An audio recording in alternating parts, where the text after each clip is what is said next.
Ukrayna müharibəsində FPV dronlarından geniş və intensiv istifadə olunması diqqət çəkir. Bu, pilotun birbaşa dronun kamerasından ətrafı canlı izləyib idarə etdiyi yüksək sürətli uçuş aparatıdır.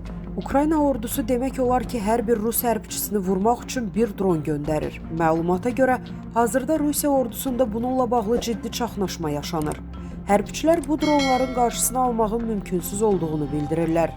Global Infoza danışan politoloq Turab Rzayev deyib ki, dronların və yüksək texnologiyalı silahların istifadəsi dünya hərb tarixində yeni bir dövr yaradıb. Stat: Bu sahədə ilk böyük nümunələrdən biri 2-ci Qarabağ müharibəsi zamanı ortaya çıxdı.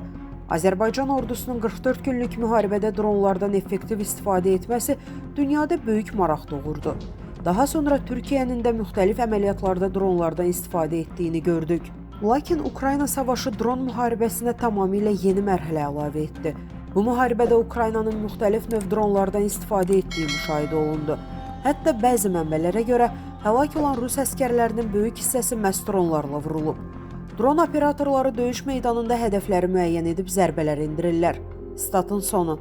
Yazını tam halda şərhdəki linkdən oxuya bilərsiniz. Əziz izləyicilər, xəbərlərdən məlumat əldə etmək üçün kanalımıza abunə ola bilərsiniz.